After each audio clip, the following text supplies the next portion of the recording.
The Football Terrace and Jurgen Klopp are proud to present to you our brand new sponsor, Spitch, the ultimate football fantasy manager game. It's available now to our audiences in the UK and Ireland. Download using our exclusive link in the description below or in the live comment section. Check it out.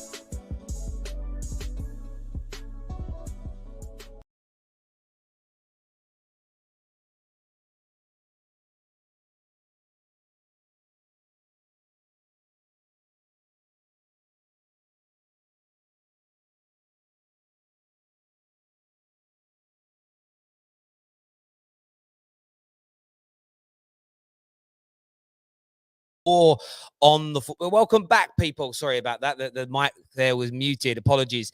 Liverpool 2, Brighton 0. Luis Diaz with an absolutely excellent, brave goal.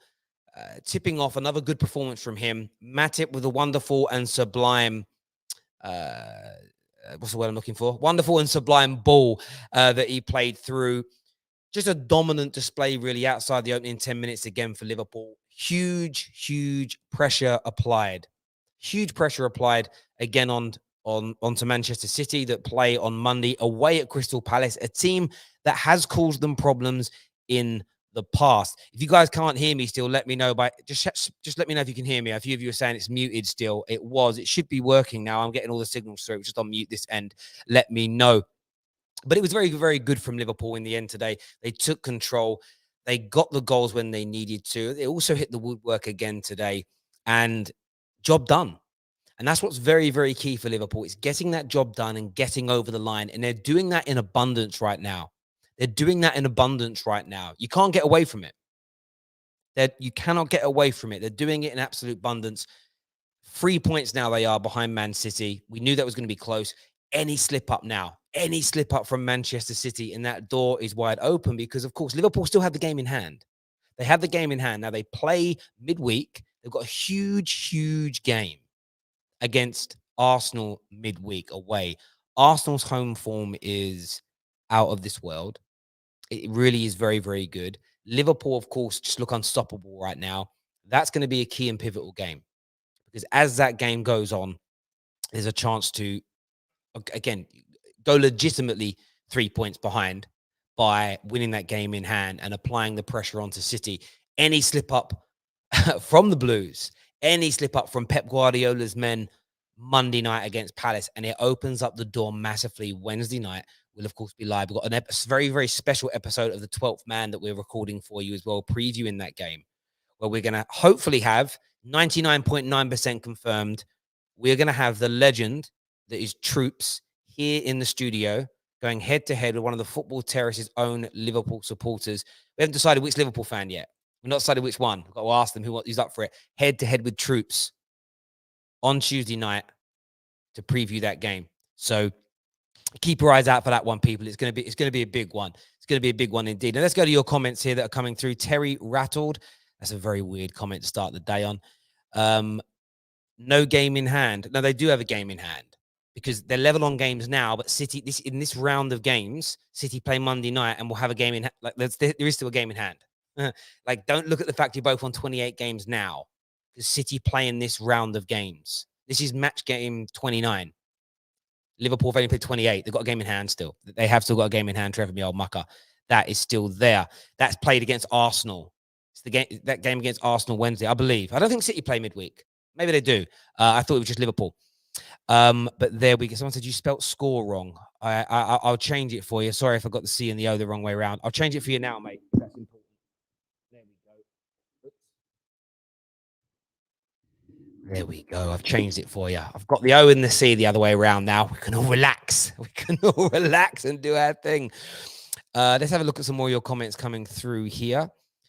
Troops versus Don Hussein would be, but he doesn't live in England. It's got to be face to face in a room. If Dom Hussein was in the UK, that would be a great show to have him on, going head to head, but it's being recorded right here live. So it has to be someone that can be in this room.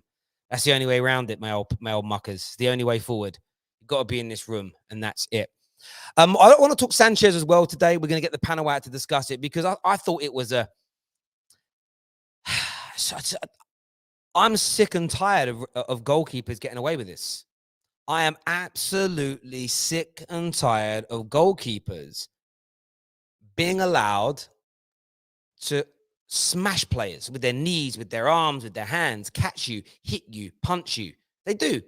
They can go to punch a ball away with their knees raised and break someone's ribs, and it isn't even a foul. And that wasn't given as a foul because that's a yellow card for any other player in any other area of the pitch. If you clatter someone with your leg that high, you're getting a booking at the very least. So we want to speak about that tonight and the ridiculous protection that goalkeepers get.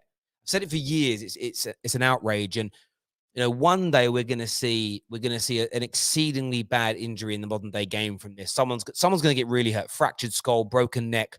I'm really mean that. There's going to be a really bad injury one day, and you might go, "Oh, it's only one out of the thousands of games. One's too much." Goalies should not be allowed to do what he did there. He really, really should. I don't even know what he was trying to do or what he was even trying to achieve. It was very strange for me. It was very, very strange indeed. Thank you, Jack, for becoming a brand new member of the Football Terrace. I really appreciate that. I do. It's very important to us, becoming an Academy member. Also, Mama Flossie as well, signing up and being an Academy member again on the show. Thank you very, very much indeed. Troops versus Zayn. That'd be good. That'd be a good show.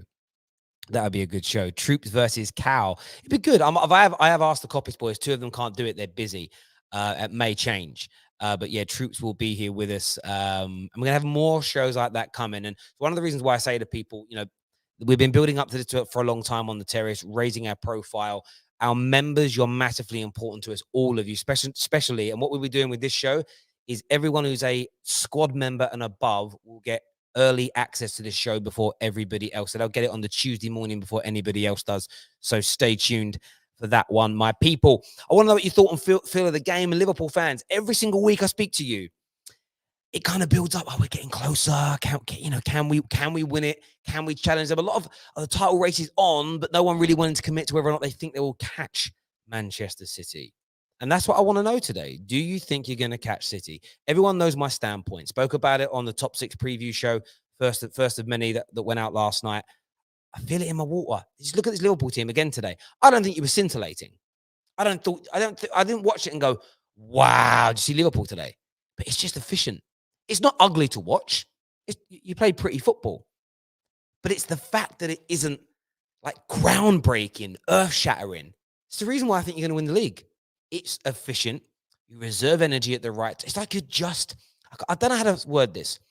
Have you ever had a barbecue where it's wood chip barbecue and you're making something like ribs and it's not as hot as like a coal barbecue where you like sear everything and it goes black and it burns, right? You cook it for hours so it's soft and it's tender and beautiful. And the slow cook under the natural flames and the smoke gives it. You don't even need to season it. They don't even season it in Texas. It just cooks for hours and it makes its own seasoning. That's what you're doing. It's slow, beautiful, tendered, wonderfully cooked ribs. That's what you're doing. And you're going to win the league doing it. I'm just telling you now. Weird analogy. I know. But I get what I mean. I hope you're well, Terry. Can you describe the Diaz brave goal? Josh, do you need that describing to you? Come on, brother. I'll tell you why it's a brave goal. He's played through on goal. You can see a 6 foot plus, 13, 14 stone goalkeeper bearing down on him. The only way he scores is by putting his head on the ball. And as soon as you see him move his head towards that ball, he knows he's getting clattered. Now, he didn't expect the leg to come up. The leg basically clotheslined him like it was WWE, Booker T and all them. I think that's a wrestler. Don't watch it. I'm a man. But that's why it's brave, because look how hurt he got. That could have been a game-ending, season-ending, career-ending injury to score one goal. That, for me, Josh, makes it exceedingly brave. Someone keeps spamming Alisson handball. Replay confirmed the ball was never out the box. Do you know what's funny? You could see 110% that the ball wasn't out the box. Even from the angles that they showed you, it wasn't outside the box. Like I saw the crowd go crazy. I thought, oh, here we go. Is there going to be a red card for Alisson? Although you don't actually get a red card for handling it outside the box, only if you stop someone running through on goal. I think that's the law. It's not worded like that, by the way. It's worded far more eloquently, not like a stupid cockney like me. But I saw the replay and I just went, nah, it's not handball. I don't know why people are spamming it. It's crazy to me. Look, I'm a Man United fan and want Liverpool to lose. You can't deny the truth. I have not seen anyone outpace Lamptey. Diaz is fire. Do you know what I like about Diaz? Again, I'm putting on a neutral hat. By the way, I'm going to be wearing a hat on every stream now until all my hair's growing back now, and then you're going to see the new look Terry. But right, he runs almost as fast with the ball as he does without it. That is a rarity in football. Absolute rarity. Man like Josh is back. He says it's only because I didn't watch the game. Ah, there we go, Josh. I knew it would be for a good reason, Josh, because you're normally quite fair and together. How you feeling about the game against Spurs today as well, by the way, old Josh Smith? I want to know about my old brother. How you feeling? We made that win look very easy. You're right, you did. Opening 10 minutes, Brighton looked a little bit dangerous and then friend zoned again. And once you went 2-0, they've scored 10 home goals all season. 10. You ever seen that? Varsity Blues. I'll give it a 10. That's all they've got, 10 home goals. 10. Arsenal have had more red cards, right? There was no way they were coming back. You did make it look easy. A good response to the poor game versus Inter. Was a straight red card for me with no intent to get the ball. And I agree, there was zero intent to win the ball. You're absolutely spot on. Now, I'm going to bring the panel out now, people. We're going to take calls as well. We've got Tom for the panel, Ram for the panel, Ben for the panel. Have Hope is joining us for the panel. Later, Dom Hassam's going to be on it. Rack's joining us. Zane's joining us as well a little bit later on the show. But I need them like button smashed today, people. A proper smashed as well. Like, it. Right now, let's get this stream past 500 likes while we are live on the air. If you do want to become a member of the Football Terrace, make sure you get that done now, people. Exclusive access, early access to troops being on the Football Terrace from Tuesday. You'll get that before anybody else. I'm intrigued to know which Liverpool fan we're going to pick. Which member of the Terrace you want to go up against him? That's the question I've got for you as well. Might run a little poll on that later. But smash the like and share button. Time for the panel. I'm going to try and get everybody out in the right amount of time here as well as I bring out the have your say now. What's it called? Sting. I forget what these things are called. By the way, I had a really bad migraine last night. Like the worst migraine ever. I'm still got a bad headache and the lights are killing me. So I'm not kind of like looking down like this. I don't want to look at them, but I've got to work. I have a thing about I don't feel you should ever have a day off sick unless what you've got would spread to other people. So if you've got a migraine, you have a day off work, loser. I'm joking. You do what you got to do. Let's do this. Gentlemen, welcome back to the Terrace. Have Hope. Good to have you on a match reaction. How you doing? Doing my thing, man. You know, Liverpool trying to win this quadruple and so forth, man. They're trying to win all these 4 trophies, but, you know, it is what it is, man. I hear you. And Tom, happy with the result today, my old mate? Yeah, that is a sound result, sound performance. Not much more I can ask for. We just need to keep on getting these wins. Even if they're a bit dodgy like this, we need our goalkeeper at the end of the game. Came up trumps. Salah finally got his goal, even though it was from the penalty spot. I thought pretty much everyone was sound. Like Luis Diaz, oh my God. I say it every time on here. Luis Diaz, man. £40 million is looking more and more of a bargain every passing game. He's so good. But there are some things that we need to sort out. I'd love for our attackers to start doing that thing where they pass the ball. I know it's a hard concept for them to grasp sometimes, but when they get in the box, they can pass the ball to other attackers. You might get a couple more goals then. But apart from that, sound performance, they don't have any complaints. Yeah, but how about yourself, Ben? I mean, it was one of those games that a lot of people were talking about it being a banana skin, but it was anything but really in the end. Yeah, I mean, first of all, I hope my connection's good because I don't know what happened last time I was on, but it was not good. All good, yeah, my friend. Yeah, that's good. But yeah, I was at the home game this season of Brighton, and I've said it all along. It's probably one of the worst games I've been to because we were 2-0 up, and then Naby gets injured, he goes off, and then Jones, Henderson, and Ox were just shocking. And I said on Space today, I said the fact that we've got Fabinho, Hendo, and Naby there today, I don't see anything else but a Liverpool win. So I was proven right. I think the midfield, it's been such a big talking point for us. You know, we've come on the show so many times and said when we've dropped points, it's because of the midfield. And I think the proof's in the pudding, to be honest. I mean, I don't think Henderson and Naby Keita have lost a game since they've played together this season. So I think everyone's just got to kind of complement each other. And I think that's what we do so well. There wasn't, apart from Luis Diaz today, there wasn't a particularly player that I thought was absolutely incredible, but everyone just had solid 7.5s, and that's what you need away from home in these games to chase down a title. So yeah, I'm buzzing, man. Pressure's on to City now, and obviously we've got a tough game. Well, Hassan won't say it's a tough game, but we've got Arsenal on Wednesday, so we'll see what happens there. We will get onto that game in a minute. I want to get your take on that.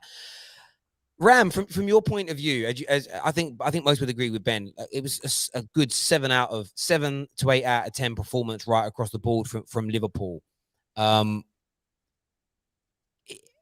Is there a growing confidence that these types of performances and the way in which you're winning is what's going to see you become the champions of England again? Yeah, I mean, like if you look at the performance, it was, I mean, barring the first 10, probably the last 10 minutes, we were just utterly dominant. They only had like 5 shots at goal, and quite a lot of them were on target. Only Alisson was tested once by that. I think it was by that Solly March and Danny Welbeck shot. But other than those two, he really had nothing to do. But yeah, if we just keep him performing like these for the next until the end of the season, then most definitely, because if we beat City like this, I think we're just going to steamroll our way to the title. But the most important thing is whether we can beat City at the Etihad. It's going to be a tough game against them, and we'll just have to wait and see.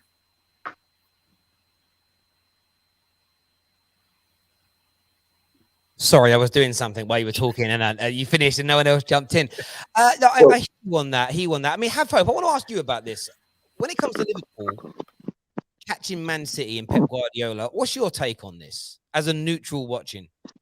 I say neutral, but you might obviously stop supporting Chelsea soon when it all falls apart. So, see, hold on, see, that was below the belt. Now, I was following Chelsea when Dean Winders used to be doing braces for Bradford City against Chelsea, the days of Dennis Wise, Michael Dewberry. So I've been there. Okay, I've been there. I'm a little bit older than some of you guys. So I've been there since the 90s, man. So, but look, here's the thing. I have a Lep agenda.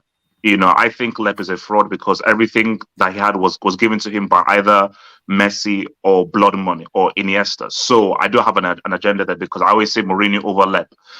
It's going to be close. Like it's going to be very close between City and Liverpool. And my thing is that my money was always on Man City, and I still believe that my money is on Man City. But I think Monday, remember, this is City's tricky game. Palace already beat them at the Etihad, and City's bogey game is Crystal Palace away. I just think that the way that they match up and how Palace play and so forth and play to player, City always find that game tricky. So it's going to be basically, if City don't get 3 points on Monday, then Liverpool take care of business on Wednesday. I think it's going to put things interesting. For the neutral, because I'm already calling it #App10, aka April 10th. So if April 10th comes and these guys are like a few points behind, then it will be like that's time when Leroy Sané scored that winning goal that pretty much changed the whole title race for City. So if you were to ask me, I don't know, because look, this Luis Diaz guy, man, he's just completely flipped the script because Salah scrolling with a bit of goals after AFCON, Sadio Mane, here and there, but this guy has literally hit the ground running. So I think Diaz has just made it very interesting. So literally, I don't know. I mean, if you put a nuke to my head, I would say Man City, but Liverpool, they could very easily, because Pep, basically Lep is sweating now. He's sweating, so it could go either way, which makes it exciting. Just on your point, I think Burnley's going to be a harder game than Crystal Palace because of the strikers that they have. Yeah, Burnley. I really do think, especially with Ruben Diaz not being there. Like, imagine, I just see Wout Weghorst bodying the likes of Stones and Laporte. They're like, bro, like, come on, Burnley. No, I trust. Yes, Burnley. I think Burnley with the strikers that they have and Ruben Diaz not being. Wait. We can ask a question. What's position on Burnley in the league right now? What position? It don't matter where they are. But That's a simple question. That's a simple question. What position are they? It don't matter where they are. I'm just saying. So I can't get an answer? It don't matter where they are. 18th. Oh, thank you. Thank you for 18th. Okay, so that's, if you say, that's 2 points above the bottom of the table, 18th. And City are what's first? Okay. Have hope. You do remember that City also lost against Norwich 2 seasons ago. Without Ruben Diaz. 2 seasons ago. 2 seasons ago. I'm talking about right now. Without Ruben Diaz as well. So I just think. Wait, hold on. Is Ruben Diaz like Maldini or something? Okay, that's one player. We're not talking about freaking Maldini or Cannavaro or something. So, like, that's this game on Monday. This is the game. Palace away, because Palace has already beaten them this season. And playing Palace away is always tricky. Look, I think that they'll win, but don't talk to me about Burnley. Like, basically, all I'm saying is that let's see where we're at come April 10th. Because who knows, Liverpool could drop points, City could drop points, but it's going to be very interesting to see where both teams are at come April 10th. And look, who knows? Chelsea could still say something, man. You know, who knows? What, you know, if he points bad now. How dare you, man? How dare you? It's certainly going to be interesting. And I want to kind of get onto that a little bit later, because the next 4 games for Liverpool essentially decide the season, which we'll talk about. Dom Hussim, another solid performance. As a player, I want to ask you about. I know Diaz is getting a lot of the plaudits because he looks exciting and great. Matip, player of the month, another solid performance defensively. The commentator here on BT Sport, when he set that goal up, went, "Oh, what a pass from Trent Alexander-Arnold." And then I had to double take, because I swear it weren't Trent, it was Matip. Like, he's having an absolute barnstorming season, Matip, isn't he? He is. Matip is sort of flying under the radar. He's having I wouldn't say an incredible season. He actually is probably having an incredible season. I think maybe, had maybe 2 or 3 games where he wasn't as convincing, like, for example, the game against Inter. But bar that, I think he's been solid throughout the whole season, 9 out of 10. He's been readily available as well this season, which is something that he hasn't been ever since his Liverpool career started, because he always plays like 20 games per season, 15 games per season. So this season he's been readily available, so that by itself is a massive positive. Also, I think his pass today, I don't think many centre backs in the league can be making that pass. I think you're talking about the elite centre backs, like a Thiago Silva can make that pass. A Van Dijk can do that pass. Like, the elite centre backs can make that pass. But when I look today at the Matip ball in behind was brilliant, and of course Sanchez karate kicked Diaz, but it wasn't a red card, because WWE is allowed in the Premier League now. Big up to the Premier League referees. But how many times does Matip make that pass though? Like, it is an amazing pass, but like, guys like Ramos do that every day. I hope he does it quite a few times. He does it quite often, but of course it doesn't always work. But he attempts that type of pass maybe twice per game, sort of. That's how many times that is.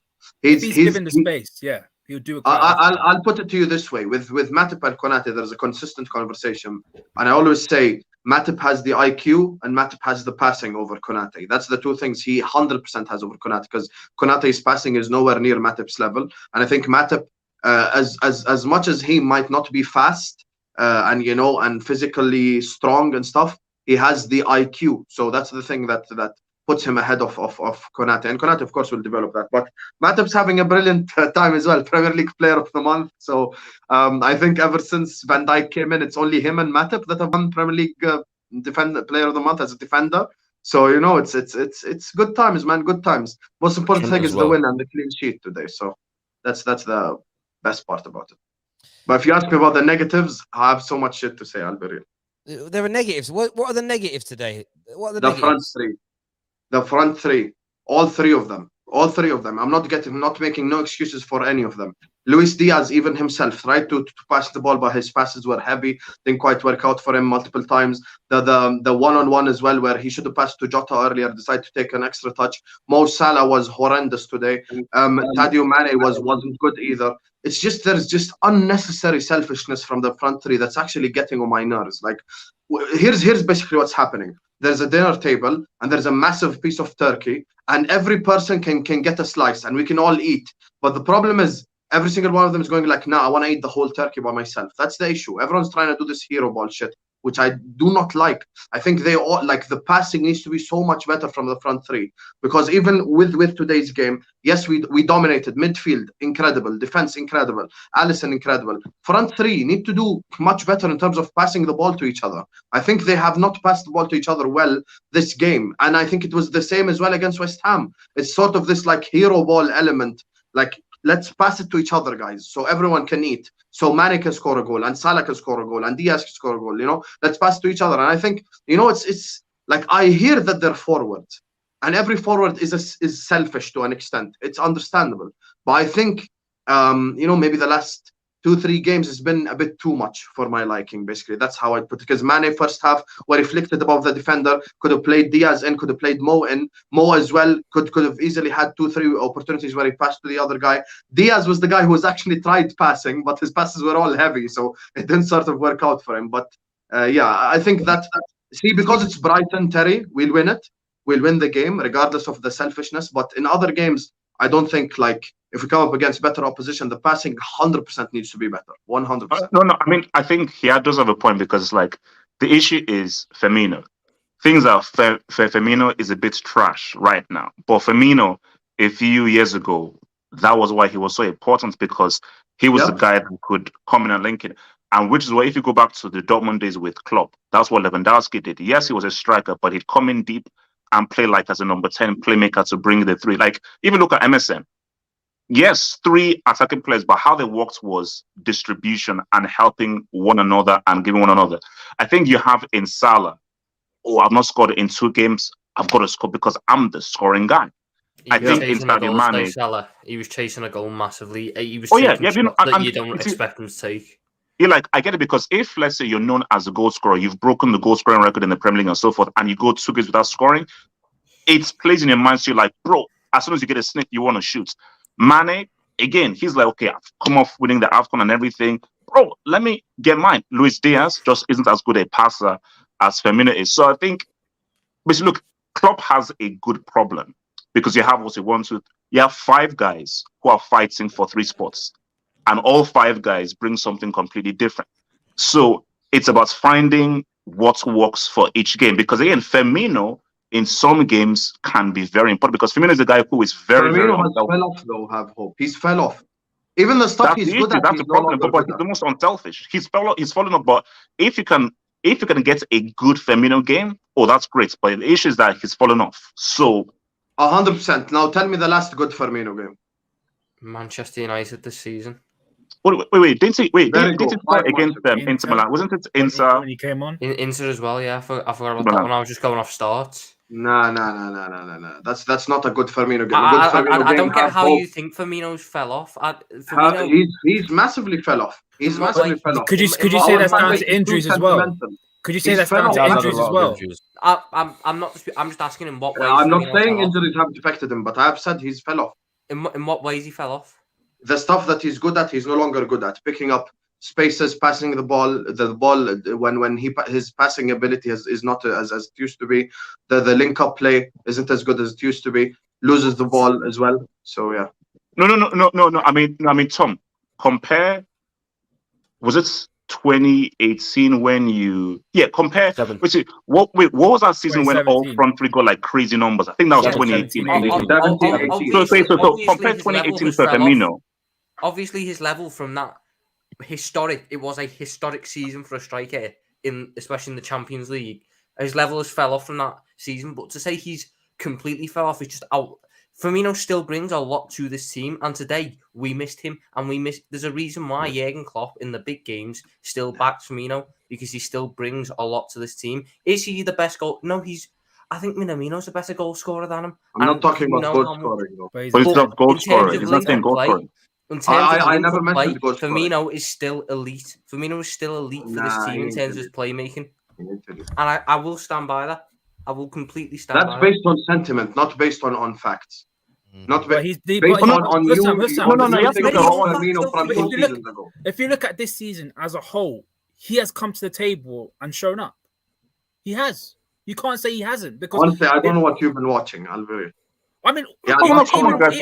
He's not the same dude, man. I mean, obviously, he's not the same Firmino- guy that he was before, and that's why he said no. He never said the word completely. He just said that he's fallen off.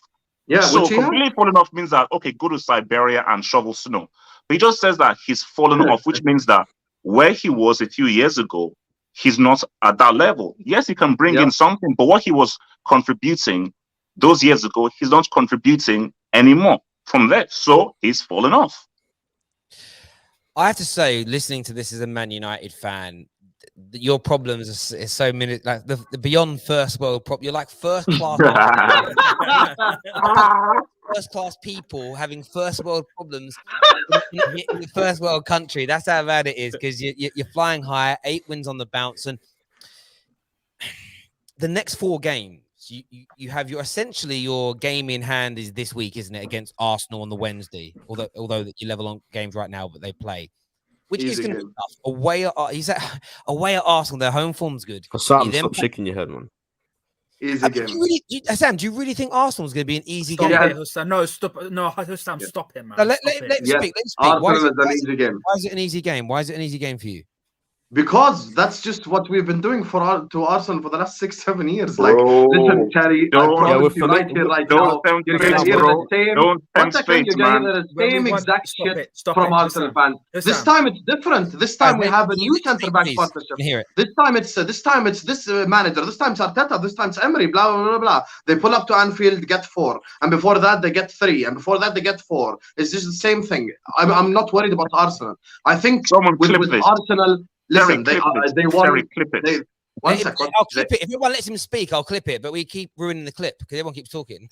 Yeah, exactly. Let him speak. And so let me speak so he can clip it. You get me? And then I can get roasted by Arsenal Twitter. But anyway, I genuinely believe that Arsenal is one of the easier games in the season for us. I just think Arsenal have an inferiority complex when it comes to Liverpool. We can shake all. Listen, see, this is my problem with my fan base. They're shaking their heads. After we beat them 4-0 at the Emirates, they're going to come in here and go like, oh, Arsenal are so shit, man. Ha, ha, ha. This is the problem. Listen, Arsenal Football Club have had an inferiority complex for the last 6-7 years. The only time they've beaten us is a drunken Liverpool or in the cup when we were playing, people I've never even heard of before. That's the only times that they've beaten us. They've not beaten us when it matters ever for the last 6-7 years. So I'm not worried about Arsenal at all. I'm actually not worried. So when I look at Arsenal on the fixture list, I put 3 points. I put green tick next to it. 3 points to win. I have no doubt in my mind whatsoever that we're going to win this Wednesday. So if you're going to tell us tough fixtures, Terry, I'm with you. Aston Villa is a tougher fixture. You get me? Man United at home is probably a tougher fixture. City away is the tough fixture 100%. But Arsenal is not a tough fixture for us. I'm just being completely honest. That's how I feel about Arsenal. Because they've done this for the last 6 years. This time it's different. This time this time that. Boom, 3-0. So, it is what it is. Hussam, have you not learned from the first leg of the Carabao Cup? Yeah, where they beat us in a 0-0 draw. Then what happened? We beat them 2-0 and we said the same thing. You said the same thing. We're going to smash them 4-0. And then we ended up drawing a pathetic performance. That game was on Klopp. Have you not learned from that? In the great words of Ian McKellen, have you not Diaz ever is going to make Tomiyasu eat Emirates grass, my guy Ram. Have some confidence. Wait and see what happens Wednesday. Wait and see. No, I think we're gonna get the win, but it's not gonna be a foregone conclusion. It's not, because I don't like saying this. I don't like saying this, but Arsenal have improved. I can't lie. They have improved. Arsenal are a better team. You saw it against City. They gave them a good game. Even though they lost, they still gave them a good game. It's not gonna be a foregone conclusion. And there's a lot of belief at the Emirates now, and that's annoying.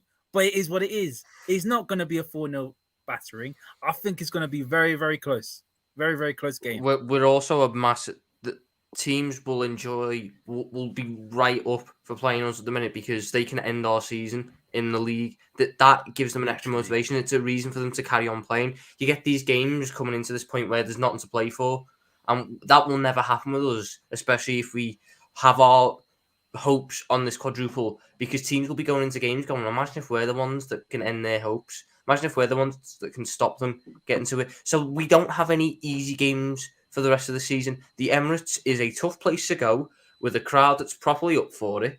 Am I confident? Yes, because I'm always confident with these boys, but it's not an easy game, like you're saying. And you said we'll beat into 4-0. Look what happened. I wish I could have your confidence sometimes. What I would say Inter about don't have an inferiority complex. Sam this year, in a lot of his predictions about who's going to do what, barring, I mean, he did say that Man United were going to get a result against City. That's the only one that he's had kind of off, really, in relation to that. They've been pretty accurate, to be fair. But I think it's going to be a tough game for you there. I give United no hope. I think you'll beat us.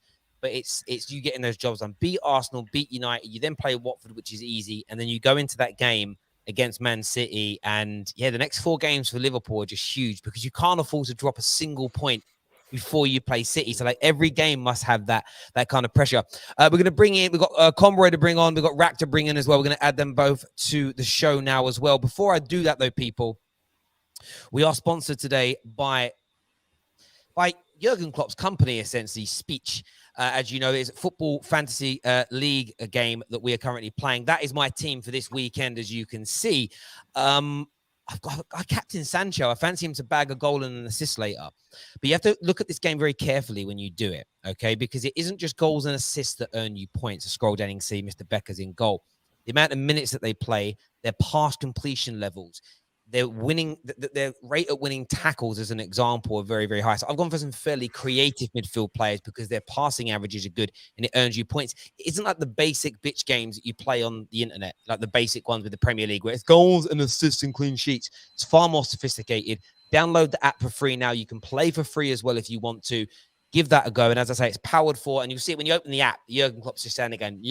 It's German company backed by Jurgen Klopp. So go and give that a look at, people. Up next, we're going to get Rack and add Conroy to the show to come and have their say. Smash the like and share button, my people. Let's do this. Welcome back to the show, gents. How you doing, Rack? How you doing, Conroy? Long time no speak. Good mate. Good result today. I think we're first world problems is the best way to sum up, Terry. I'm on backstage hearing all these complaints. It's like, genuinely remember where we were 5 years ago, honestly. Yeah, no, I hear you completely. And one thing I wanted to jump in with you boys on, obviously you're doing very, very well today. Good performance from the team. A lot of people, though, it's still trending now. We're just looking a second, though. Red card is still trending. I mean, Conroy, are you shocked to see this not giving us a red card? Yeah, absolutely. To be fair, I'm quite more like logical and sensible when it comes to referees' decisions and don't go with the passion of my team all the time. But for me, that makes no sense. Like, I can understand why Mike Dean doesn't see it because it's not the easiest to see, especially when Diaz flicks on. But listen, it's Atwell who's in the VAR, and it was Atwell who gave the Robbo penalty, Brighton, I think, last season as well. So the fact that he doesn't even ask him to go to the screen makes no sense. That's the worst part of it. The fact that he doesn't even tell him to go have a look himself. Like, I don't get it. I don't get how you can sit there watching that as a Premier League referee and go, yeah, it's not even a card. It's not even a card. I know they can't give yellows, but in what way is that not even a card from Mike Dean? There's no way he's won the ball because it goes in the back of the net. The only reason I can see them not giving a red card is because we've scored from it. But that isn't, the rule doesn't state after they score, it's all right. The rule states if they score and it's a red card offence, send them off. It's not even that. It's just that I had a conversation with people in the group chat, yeah, and they kept on saying, "Well, it's the goalkeeper. There's different rules applied to the goalkeeper." And I was like, "Show me them rules." Like, I'm sick and tired of all these situations. Don't say when a goalkeeper clashes into a player and the player ends up getting a broken rib or end up getting knocked out. But I don't agree with that. Whatever happens shouldn't affect the decision. Like, exactly. But you shouldn't. Like, that's a bad way to think about it. So see if someone breaks a leg, it shouldn't be a red card. It's about what actually happens. I feel as though a red card can only be given if those circumstances apply. If a player gets a broken rib or they get knocked out. That's the problem with these referees. It's violent conduct. It's not a new thing. It's not an English thing. It's been a problem for years. Terry's alluded to it. Like, goalkeepers, right, get away with a lot. The reference in the commentary, who's the German goalkeeper? Is it Schumacher? Schumacher, yeah. Yeah, done it. That was in the 80s. So this is not like, oh, we've just picked this out. It's a new thing. Like, it's something that needs to be resolved. But it's not just because our game has happened. It is like a generational thing. Yeah, it's been a problem. But I think, who's it? Which one of you said that? Is it you, Ram? I think you said, like, you're sick and tired of, like, there is no rule that goalies, there's no written law that means goalies can get away with it. The problem that you have, Naby, I'm going to use Naby as an example. Naby should have been sent off in the final. Stud side challenge on a man's groin. but we know this is what happens. There's certain positions, certain positions as in goalkeepers.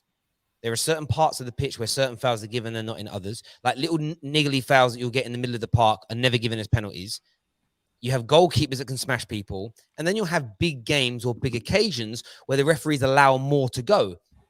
You either get rid of all of that and you do things by the letter of the law. Naby Keita should have been booked in the opening 5 minutes of the game for a high boot to the head. Absolutely should have been, but he isn't because it's 5 minutes into the game. I'll make you right, Ram, and I've been calling for this stuff for years. And where I think you're right, though, is the fact that the only time this will get looked at in the Prem or goalkeepers is if someone does have their skull fractured, if someone does have their neck broke.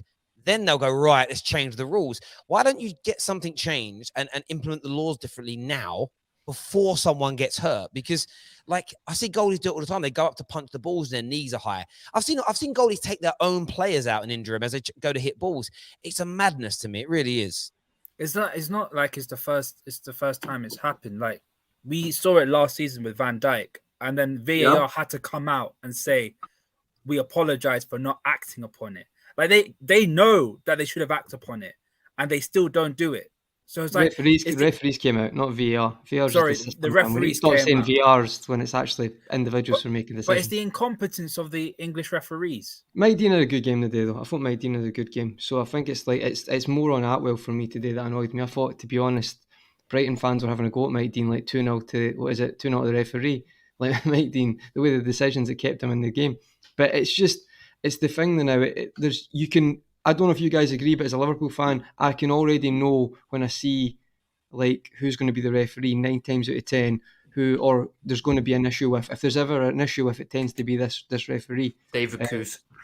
Coot, Tierney, or Atwell. But to be fair, I'll even give, like, I know people Anthony don't like Dawson, but Taylor as well. Dawson actually was all right recently, but then obviously the Man City reaction against Spurs didn't help. But yeah, it's the ones who are good, the ones who are good, and the ones who have this issue, it's always the same offenders, What's puzzling, I think, is that in that situation, obviously the goal has been scored. There's no problem with the goal. So actually the VAR has plenty of time to review that and take his time and come to the right decision. Look, I haven't seen a single person, neither the pundits on BT Sport, nor anyone on Spaces, nor anyone here, who said that's not a red card. Even Peter Walton, right? Even Peter Walton says red card. Yeah, exactly. So I think that the common consensus, unless there's a specific rule, not about goalkeepers, but there's some other, like, I don't know, minutiae of the rules which may say that for some reason he wasn't sent off. It was a clear sending off. It's more that these people aren't arriving in the right decision, and it's a shame, really, because I don't want to talk about referees, right? We've won the game.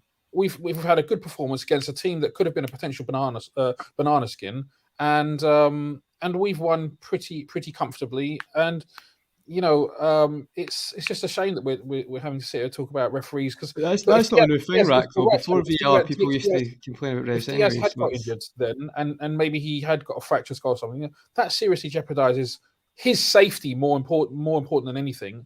But it jeopardizes, our season as well, because he's a fantastic player. Now, the thing is as well with what Conroy said, this isn't the first time that this has happened. Like, he of course mentioned Schumacher from the 80s, I think it was, or the 70s, where this happened. So this is something that's been happening in football, and whether we scored the goal or not, that should have been a red card. 100% should have been a red card, because you can't be allowing karate kicks to the chest and say that's not a red card. That's just a red card. But I think I agree with what Terry said. Just because the goal was scored, they didn't give it. That's literally the only reason that was not given as a red. Because let's assume, for the sake of argument, that Diaz missed that header and it went out for a goal kick. VAR is giving that as a penalty, and it's a red card to Sanchez. That's just how is it going to be, because he's the final defender as well. So it's not just endangering opposition; he's also the final defender. So whether we scored the goal or not, he should have been given a red card. But listen, Premier League referees, this is just their level. Jordanian league referees are better than them. It's just I've given up. I've literally given up. Question: does anybody know the protocol? If it's a straight red for violent conduct, does the goal stand? Yes. Yeah. Because it's violent. Because it's violent conduct, endangering the safety of an opponent. But it wouldn't be. It's not violent conduct. It's endangering an opponent, right? It wouldn't be violent conduct. But I think kind of the same thing, isn't it? He was trying The to check result it was the without same, but I'm confirming. I'm talking about technicality. I think it goes down as they would have given the goal because he effectively gave an advantage. Yeah, the goal go in. That makes sense. I remember listening to TalkSport years ago, and they had a referee on there, and they were like, "Can you explain to us like a weird scenario where a team could score a goal, but it could be disallowed for a red card?" And he kind of gave one that sounded similar to that. And I don't remember. I just didn't know if anybody knew. But you find sometimes that referees can get confused because again, you'd expect the refs to know the laws like the back of their hand, but clearly they don't. The beach ball goal happened because they didn't know the protocol, and they're made to make quick decisions. And I think that's almost like what happened. Oh, yeah, it's pretty bad, but the goal went in. So do we bring it back? What should we do? Do you know what? Just give the goal and if play on. It's almost no one will see. Do you get where I'm coming? I sometimes feel like they make decisions like that. Like maybe no one noticed. And I think it was McManaman said it at half time that the saddest thing about this when you isolate the foul, because it could be very dangerous, is that if Liverpool win, it gets brushed under the carpet, which is why I didn't want to, because I felt like it isn't about. I don't look at referee decisions that change games from a point of view of if Brighton got a dodgy penalty, you should still beat them. You're much better than Brighton. But the moments like this are worrying me because it's the health and safety of the players. And the irony is, like, you'll get all these commentators and pundits and newspapers talk about the health and safety of players when they've got to play 3 games in a week, which is far less strenuous than half the working world. But yet when there's knee-high challenges and goalies acting like Bruce Lee on the football pitch, suddenly they're all silent about it. I find it very, very strange. I find it very, very strange indeed that goes on. But look, a very good win for yourselves. In terms of City, Rack and Cornwall especially just joined us, do you feel like this result is going to put... They're away at Palace. It's a tough place for them. A tough team that's given them a lot of hard games in recent years. Do you see them crumbling under the pressure this week ahead of your game against, according to Don Hussein, easy Arsenal? Look, just going on back to that easy Arsenal thing. Hussam, what's the easiest, most predictable game in the Premier League season? After Liverpool Norwich, it probably is Liverpool Arsenal. Yeah, I was going to say Liverpool Norwich is the first one, and Liverpool Arsenal is the second one. That's a legendary line that I've heard Hussam say a few times in Spaces. So look, I think Palace are a good team on their day. They're capable of giving any team tricky situations. Like they played really, really well against us a few weeks ago, and we got a penalty in the last minute, but they pushed us right until that last minute. We weren't comfortable in the game, so I think that it's possible. Let's not forget also that Palace beat them. Sure, Man City had a man sent off, but they beat them at the Etihad. So. And they've even in recent seasons, who remembers that wonder goal by Townsend against City a few years ago? So it's possible. It's absolutely possible. Man City are the better team, undoubtedly. They're one of the best teams in Europe. But who knows, right? Monday night football, the fans will be up for it. Stranger things have happened. So let's keep our fingers crossed. Absolutely. And Conroy, I haven't had your opinion on this. I know you've been busy over the last few months. How are you feeling about this title race and title charge? Are you confident you can do it? I believe we can, and I think, to be fair, that's credit to Liverpool, because there's a lot of fans like myself who I think when I can't remember the game, it may have been the Leicester game, yeah. It was just, we kind of accepted that, Man City are too good, and to a certain extent, Man City are still very good. People want to jump on this, they've dropped as many points, but equivalently, the standards are that high right now that if you draw or lose one game, people are saying, oh, you've bottled it, which is quite horrendous, to be honest. But that's just the quality, the standard it is. For me, I think one of the guys earlier said, or it might have been on, the game, they're saying they can't afford to drop any points. I'm not being funny, but if you support Liverpool or Man City, you can't even draw a game now. So that's like saying water is wet. This is a fact. Like, if Liverpool don't win any, if they draw a game, equivalently, I think most fans would say it's probably gone. And Man City will be very similar. They know if they don't beat Palace, if anyone gets a march, I think they'll not lose a game this season, the rest of the season. Yeah. I do feel that the Etihad game, if we can get it down to that, is going to be the one. And it's very similar to, as I think Half Hope said about Sané's goal a couple of years ago. That was the one. So it's kind of simplified. If Liverpool can win all the games and they go to that game, it's on them. You don't go draw, you don't try, you just need to go for it, and the best team will win on the day. I think it can be done, but what I would say is, for me right now, I can only see that's how Liverpool win the league, beating them at the Etihad. I cannot see City, or by the end of it, us both slipping that many points. I think that game's going to be the one that's going to clinch it.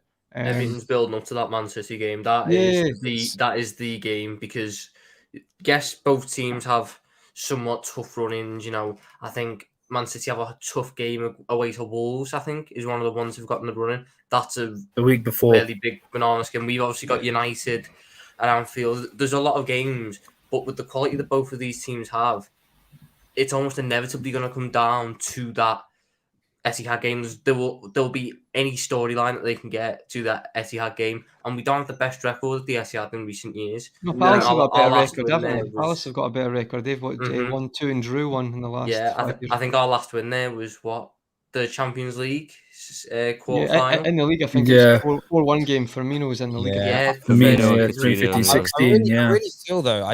We'll see. I think City will drop points before that game on April 10th. I hope you guys drop points, because we play you. We play you next week, and I'm hoping we beat you. No, I think it's been Terry. It's been moved. Yeah, because we're playing Nottingham Forest. Nottingham Forest next week. FA Cup. I think Liverpool United is on May. I think it's May, April or May. Too many games now. There's too many games now. I feel better about that. I didn't realize it. So United.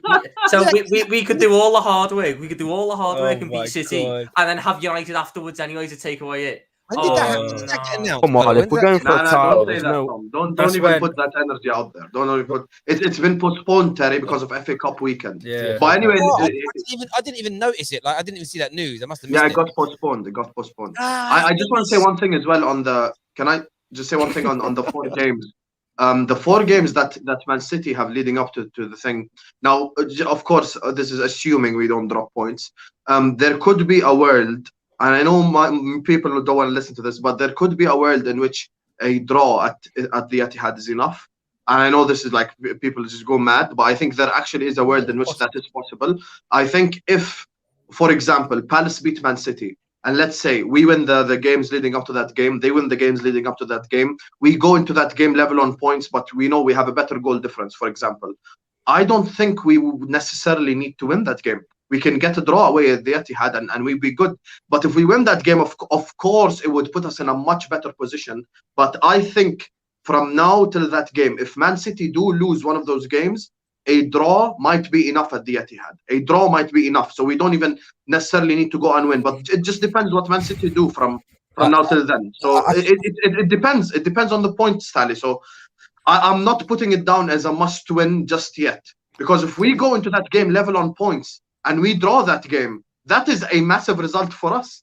A draw, if we're level on points heading into that game, a draw is massive. So it's not necessarily must win yet. No, however, if things continue, it becomes must win. I hear you. I got some super chats here. I'm very sorry. Stay humble. There is no easy games. Every game is a final. Need 100% focus and commitment. You'll never walk alone, is what Jason says there. Aaron says, Rams, stop it. The aggregate so far playing Arsenal this year is about 6-0. Zero fear in Arsenal is what Aaron LFC has got to say. My brother Bashir says, in my opinion, penalty should have been given and a red card to the goalkeeper. I think the VAR wrongly considered the goalkeeper. Why should we have lost a perfectly legal goal, though? Why will we get punished there because we lose a goal and then we get a chance to score one? Yeah. We lose it's reminiscent to, what's it called? The 2006 Champions League final where Lehmann got sent off. But Barcelona end up scoring in the end, and the difference is the whistle was blown. Oh, so yeah, and that's actually one of the things they get right with VAR. If the referee had blown the whistle before the ball crossed the line, then it would have been a penalty and a red card probably. But because it went in, do you know what I think they've done? They've gone right. Brighton have gone 1-0 down. They've scored 10 goals at home all season. The game's effectively over. No, but I'm not. Sometimes you see that. How often have you seen your team have a big game? You'll see this, and you'll see the opponent might have a player sent off early. How much for the rest of that game do you feel like the referee's looking to even it out by sending one of your players off? Sometimes referees have conscious decisions to we can't do that to Brighton because they're going to get pumped 6-0. I think has Diaz had a bigger impact on Liverpool in the first half dozen games played than Grealish has had on Man City all season? Yes.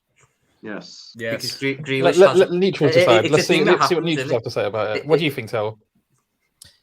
I predicted it at the start of the season, so I'm going to be very biased here.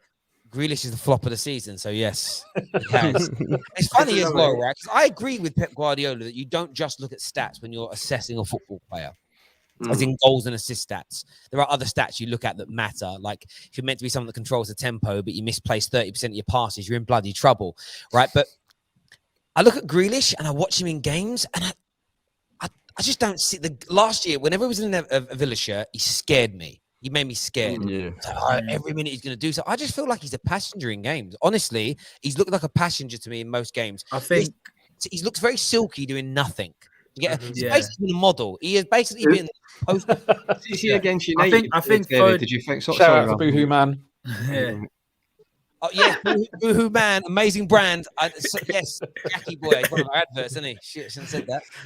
I think if Grealish stayed at Villa, he'd be in a much better place right now. I'll be honest. I think the thing is with City, because he was the guy. Individual brilliance. They take away your individual brilliance. So like Jack Grealish is a player that thrived off of counter-attacks and progressing the ball really well, and just being such a unique player that it was hard to mark him. You can't do that at Man City because that Man City team is such a well-oiled machine that if one cog isn't pulling its weight, another one will just come straight in and keep that machine going. So Grealish, if he'd have stayed at Aston Villa, he probably would have been better off because that was a team that was playing to his strengths. I don't think Grealish is a player that necessarily suits being a top-level player at a top-level club because you don't get as many chances to show your strengths in terms of counter-attacking and progressing the ball and being able to get one-on-one at defenders, because when you're against a lower-end team as a top-end team, they're putting two men on you and they're going low block. He just does. There's not the space for him really to show what he can do. And when he does get that space, he has shown his quality, but we haven't seen that enough this season. To be fair, against United, I thought he played well. I thought his performance was good. Yeah, and you know, it's not an easy system to come into. Young boy played well against us. Also, even the game against United, there were about 5-6 different players who played better than him. I hear he had a great game against United. Agreed, but then I can look at Phil Foden, say he had a better game. I can look at Bernardo. I can look at KDB. I can look at. But that's Man City, Sam. It's not about individuals. It's about great players playing a system. That's 100%. That's why Paul Scholes is the greatest ever midfielder in Premier League. Oh no, he isn't. He isn't. He wasn't the big fish at the top. He was struggling.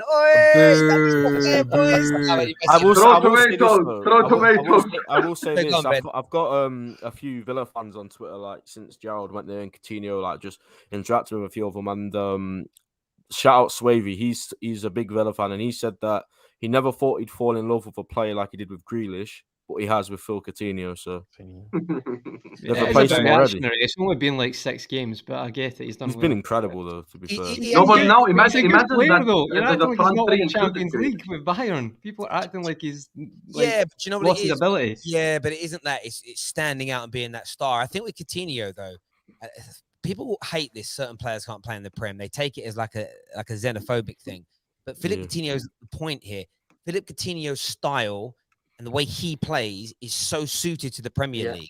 It's fast paced, it's energy, and it's fast paced into how quick the ball moves. The gameplay is half the time when people say it's fast, we're talking about the gameplay, not how fast you can run. Like, I don't know why that needs to be explained. And the worst bit is, the people that reject the idea that everyone can play in any country, they call themselves, they're the eye test merchants, but their eyes don't show them that the English game in the Prem is played at a faster pace than, say, in Italy.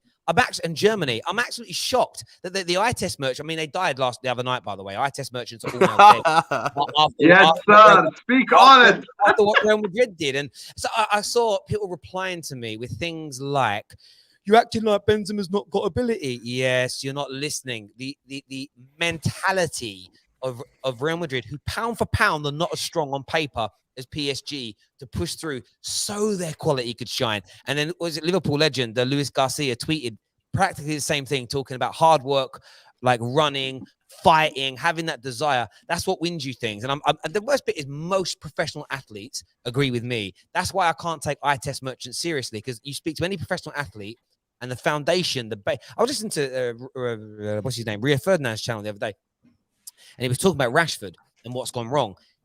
And he was the first things he spoke about was like he had the culture of Man United in him. He worked hard. He run through brick walls. He kept on trying. He had that desire. And then he went, and then his skill set on top was improving all the time.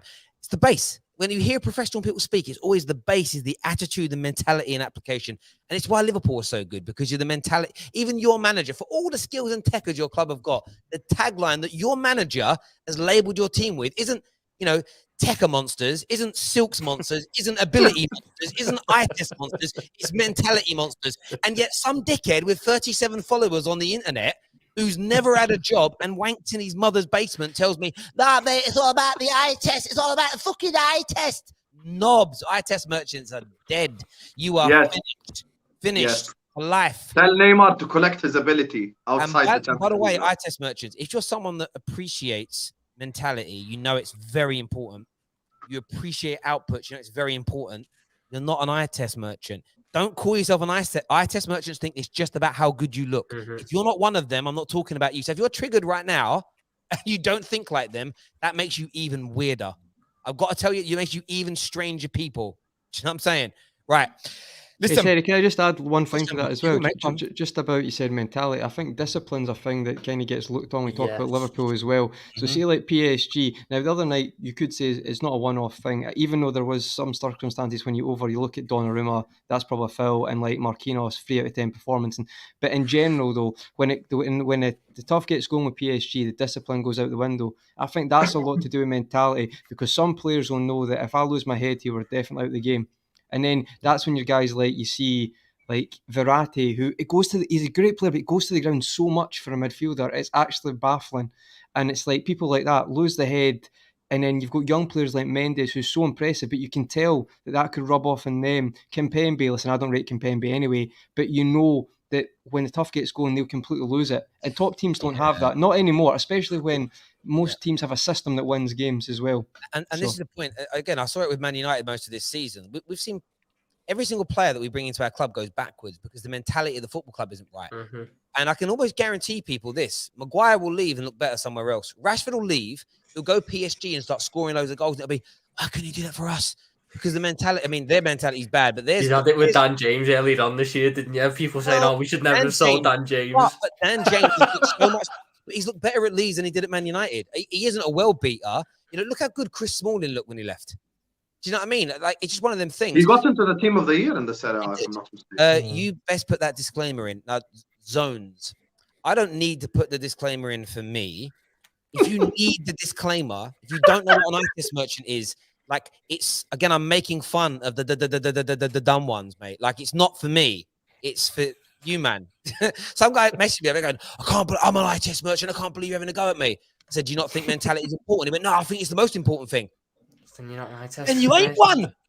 Why would you want to be one? It's mental. Honestly, I don't know what it is for some people. Terry, you know what's the massive problem with the ability merchants that I feel like is overlooked. This is the problem with the main issue with the ability merchant is as follows: player X has more ability than player Y. Therefore, till the end of time, no matter what player Y does, player X is forever going to be better than him. And that's where the issue lies. That is where the problems lie. Every single time, it's ability. It's funny they mentioned Karim Benzema. Why did they rate him? Because he scored 3 goals. Not because of his ability, because his ability wouldn't have changed post and pre-game, but he scored 3 goals. So the thing is, there's a world in which they both exist together, but people don't like to speak on that. All they like to speak on is who does the nicer flicks. I don't care. I do not care about the flicks. I don't care about dribbling. I don't care. Give me output. Give me goals. Give me performances. We need them in the middle, Terry. There's ability merchant and there's GA merchant, and they're both ruining the sport. They're both ruining the sport. In the middle is performances. That's what we need to talk on from now on. Bang on, and you're right. And this is the thing, right? And this is the way. I get called a GA merchant, and it's if you actually watch and listen to what I talk about, it isn't that. I love the ability, but you've got to back it up with outputs. What if I've always rated Saka and Martinelli and Emil Smith-Rowe? Why am I more impressed this year than last year? Because they're adding the most important element to their game as attackers. They're creating goals and they're scoring goals. So they get even more adulation in relation to that. There's an interesting comment here that says, Terry is rattled. Number of followers doesn't strengthen your opinion or make it more or less valuable. Yes, A-Dub. That's why I'm the only YouTuber on socials who allows anybody to phone in and challenge me and share their opinion on a daily basis, because I don't value my opinion above anybody else's. I think my opinions are right, otherwise I wouldn't share them, but we let everybody speak and have a view. My number of followers doesn't change my attitude or behavior whatsoever. And most of these gentlemen that are here right now have met me in person, exactly the same on and off camera. So again, a nice try there. The fact that you've got the word dub in your name is you're the complete opposite of a dub. You know what I'm saying? Complete opposite of a dub. Take out the A, put an M before the B, and that's you, my brother. Listen, everyone that's tuned into the show, thank you very, very much indeed. Smash the like and share button before you go. Big shout out to Spitch for sponsoring today's show. Make sure you go and download their app for free now. The link is in the description. Until next time, people, take care. Goodbye. God bless. And we'll see you all again very, very soon. Thank you. The Football Terrace and Jurgen Klopp are proud to present to you our brand new sponsor, Spitch, the ultimate football fantasy manager game. It's available now to our audiences in the UK and Ireland. Download using our exclusive link in the description below.